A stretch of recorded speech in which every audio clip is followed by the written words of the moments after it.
दोस्तों, नोएडा का twin tower जो कि कुतुब मीनार से भी काफ़ी बड़ा है। कुतुब मीनार तकरीबन बताया जाता है कि भाई 76 मीटर है, तो ये नोएडा का ट्विन टावर 121 मीटर है और ये अवैध है। और ये बनाया गया था 2000 में, जबकि 14 वहाँ पे जो टावर्स बने हैं, जिसमें से जो है कई टावर्स नोएडा की अथॉरिटी ने परमिशन दिया था, वहाँ के बल्दिया ने, कि भाई बनाएं और बेचें। तो वहाँ के लोगों को ये बताया गया था कि भाई यहाँ पे हम जो टावर्स बना रहे हैं इनके आजू बाजू ग्रीनरी होंगी। इस तरह जो है लोग आए और ख़रीदते चले गए। ये जाता है कि 1 करोड़ से 3 करोड़ वहाँ पे जो है फ्लैट की नीलामी हुई है और उसका ये रेट है इस वक्त। और उसी बीच वो लोग जहाँ पे ग्रीनरी बता रहे थे, वहीं पे बीचों बीच उन लोगों ने ट्विन टावर बना दिया 121 मीटर का 40 मंजिला ट्विन टावर। पहले इसकी शुरुआत हुई 2012 में, और 2012 में ये कह के बनाया गया कि भाई यहाँ पे 7 मंजिला बनाएंगे, फिर जो है इसको 14 मंजिला बोले, फिर 15 मंजिला, 16 मंजिला, इस तरह करते करते 21 मंजिला, फिर 40 मंजिला तक इसको नोएडा की अथॉरिटी, वहाँ की बल्दिया जो भी है, उन लोगों ने इनको परमिशन दिया 40 मंजिला। जबकि ये जो है किसी भी हाल से ये परमिशन देने के लायक नहीं है, क्योंकि वहाँ के लोगों को सूरज की रोशनी नहीं मिल रही, बराबर से हवा नहीं आ रही, वेंटिलेशन नहीं आ रहा, बहुत सारे प्रॉब्लम के इश्यूज़ वहाँ पे खड़े हो गए। और सबसे बड़ा इश्यू ये है कि वहाँ पे जो रहने वाले हैं उनसे जो वादा किया गया था कि भाई हम आपको यहाँ पे ग्रीनरी देंगे, आसपास में अच्छा रहेगा, जैसा कि अक्सर लोग कहते हैं, इस तरह कह दिया गया। और वहाँ के लोग तो रह रहे हैं अच्छा खुशहाल, क्योंकि वहाँ पे नोएडा के अंदर इस हिसाब से देखा जाए तो 1 करोड़ से 3 करोड़ कुछ भी नहीं है। लेकिन अभी निकलना, दूसरी जगह ख़रीदना, ये सबसे बड़ा मसला है, क्योंकि रेट बढ़ रहे हैं और नोएडा इस वक्त इंडिया के अंदर सबसे महंगी जगह है। बहरहाल दोस्तों, वहाँ पे जो है वहाँ के जो रहने वाले नागरिक है वहाँ की अदालत में जाते हैं। वहाँ की अदालत, जो कि इलाहाबाद की अदालत होती है, उन लोगों ने फ़ैसला दिया कि भाई ये टावर को गिरा दिया जाए। सब कुछ सुनने के बाद काफ़ी टाइम लग गया।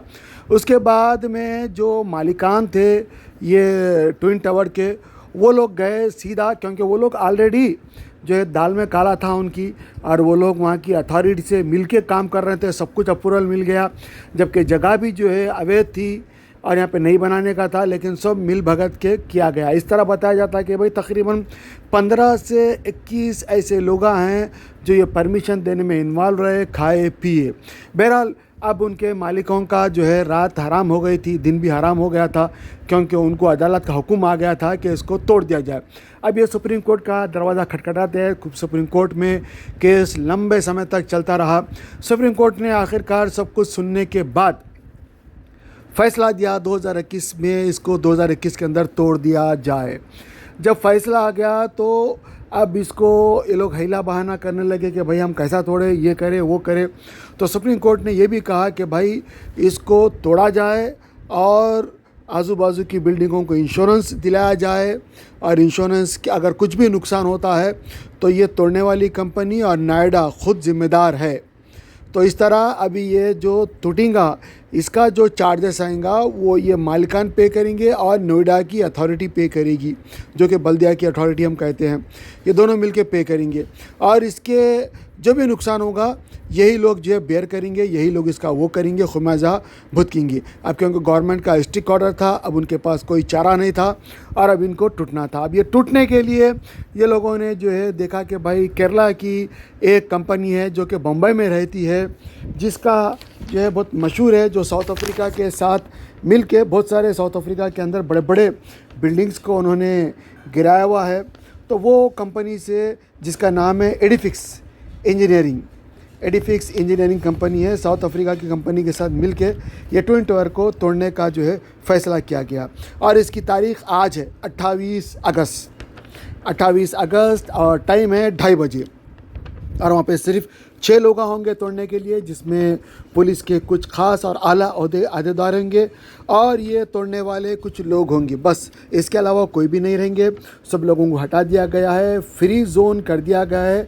वहाँ पे कोई भी नो फ्री जोन कर दिया गया है। वहाँ पे कोई फ़्लाइट नहीं चलेगी ऊपर से, और नीचे से कोई रास्ता नहीं रहेगा, सब कुछ बंद हो जाएगा आधे घंटे के लिए। यहाँ तक कि वहाँ पे ड्रोन भी नहीं चलाए जाएंगे, जैसा कि अक्सर लोग क्या करते हैं कि भाई ड्रोन चला के फ़ोटोज़ वीडियोग्राफी ये वो लेते हैं। तो ये कुछ भी वहाँ पे नहीं होगा और सबको हटा लिया गया है। और वहाँ पे एक ऐसा कपड़ा डाल दिया गया है जिससे ये कहा जा रहा है कि भाई ऐसी टेक्सटाइल का कपड़ा है जिसके अंदर जो है कुछ भी यानी गरद वरद नहीं जाएगी और बिल्डिंगों को कोई नुकसान नहीं होगा। मैक्सिमम तरीके से ये जो है एक जैसे वाटर प्रूफ बोलते हैं वैसा ये सैंड प्रूफ रहेगा, और अंदर जो है किसी किस्म की सैंड धूल वगैरह कुछ भी नहीं जाएगी। लेकिन फिर भी ये जो गिराने वाले हैं उनके आला ओहदेदार जो है, जैसा कि मैं आप जानते हैं कि भाई मैं अपने स्क्रीन के ऊपर कई टीवी चैनल्स के जिन्होंने अपना प्रोग्राम पेश किया है उनके सब मैं लगाया हूँ, उनके ही सब की इन्फॉर्मेशन लेके आपके सामने रख रहा हूँ। और उन लोगों ने बताया इंटरव्यू के दौरान कि भाई हम कुछ भी नहीं कर सकते, क्या होगा क्या नहीं होगा, लेकिन हम सब लोगों से रिक्वेस्ट करते हैं कि दुआ करें और आशीर्वाद दें ताकि हमारा काम सही हो। इंशाल्लाह सही होगा बोल के वो लोग बता रहे हैं, ऐसा जो है बताया जाता है। और ये कुतुब मीनार से भी बड़ा है, 121 मीटर, और ये जब गिरेगा तो इसका 55,000 टन का मलबा जो है नीचे गिरेगा। 55,000 टन का मलबा जो है नीचे गिरा। पहले मैं भी यही समझ रहा था कि भाई 55 टन बोले तो ही बहुत हो जाता, 55,000 टन। मैं एक चैनल देखा, दूसरा चैनल देखा, कई चैनल देखा, उसके ऊपर लोग बता रहे हैं 55,000 टन। एक टन होता है 1,000, 55 टन का मतलब है 55,000। अब 55,000 टन इतना मलबा गिरेगा। अब हो सकता है भाई इतना बड़ा 40 मंजिला है ये, जहाँ पे शायद ये इंडिया का सबसे बड़ा टावर हो, क्योंकि कुतुब मीनार से भी बड़ा है। तो ऐसे उसमें जो है इतना बड़ा नुकसान मोल ले रहे हैं और ऐसा कर रहे हैं, तो ये एक होगा भाई 55,000 टन। दूसरी बात ये है कि इसकी वजह ये बताई गई है कि ये जो टावर है, एक टावर और दूसरे टावर के दरमियान कम से कम 16 मीटर का जो है फासला होना चाहिए। इन लोगों ने जो ट्विन टावर बनाया है उसके अंदर सिर्फ 9 मीटर का फासला रखा है, 9 मीटर का फासला, जो कि इंडिया के लॉ के हिसाब से बिल्कुल गलत है। ज़ाहिर बात है भाई, इंडिया के अंदर जो लॉ बनता है काफ़ी लोग इसके अंदर बैठते हैं, काफ़ी लोग इसके अंदर समझदारी के अपनी एक्सपीरियंस शेयर करते हैं, उसके बाद में लॉ बनता है, क़ानून बनता है, ये सबको बचाने के लिए, अच्छे के लिए बना जाता है। लेकिन कुछ लोग जो है करप्ट होते हैं, वो उनको उससे कोई मतलब नहीं रहता, पैसा कमाने की फ़िक्र में जो है ये लोग किसी को भी नहीं देखते। अब ये ट्विन टावर जो है बना दिया गया, लोगों को धोखा दिया गया है।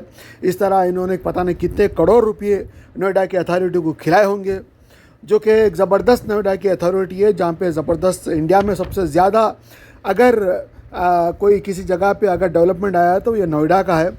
एक छोटा सा गांव यूपी का जिसको आप बोल सकते हैं, लेकिन ये अपने आप में गांव नहीं है, अपने आप में एक आइकॉन है इंडिया का। और ऐसे में ऐसा बड़ा करप्शन वहाँ पे होना ये बताता है कि भाई वहाँ पे कितने लोग जो है पैसा खा के बैठे हुए हैं और लोगों की चिंता तक नहीं किए हैं। लोगों को ऐसा नहीं करना चाहिए था वहाँ की। बहरहाल अब अदालत का फ़ैसला आ गया है और ये भी कहा जा रहा है कि भाई जो ट्विन टावर है उसके आजू बाजू जो बिल्डिंग्स है, जो आजू बाजू के बिल्डिंग्स है वो तकरीबन 8 मीटर के फासले के ऊपर है, 6 से 8 मीटर के फासले के ऊपर है। यानी जब बिल्डिंग गिरेगी तो उसका मलबा, उसका असर, उसकी मट्टी, धूल, गरद सब कुछ वो आजू बाजू के बिल्डिंग में जाएंगे। ये भी हो सकता है कि वो बिल्डिंग का पाया ही हिल जाए, क्योंकि हम देखें भाई मक्का मदीना के अंदर जब बिल्डिंगें गिराई जाती है तो नया हरम शरीफ का कंस्ट्रक्शन बन रहा, तो पूरे नई बिल्डिंग बना रहे हैं। तो ऐसे में जब बिल्डिंग गिराई गई है तो आजू बाजू सभी कुछ गिराया गया है। ऐसा नहीं कि भाई एक बिल्डिंग गिरा रहे हैं तो आजू बाजू के बिल्डिंग नहीं गिरा रहे हैं, 100 बिल्डिंगों को गिराए। इससे ये फ़ायदा हुआ कि भाई जब 100 बिल्डिंगें गिरी तो वहाँ पे नई बिल्डिंगें बनी, तो अंदर पाया मजबूत रहा, अंदर का जो फाउंडेशन था वो काफ़ी मजबूत रहा मक्का मदीने का। अभी हम जिद्दा में भी देखते हैं, पूरा जनवरी 1 से पहले, जनवरी 2023 से पहले, यानी 2022 दिसंबर 31 तक सब कुछ जिद्दा में जो भी डेमोलिश करना है वो डेमोलिश कर दिया जाएगा।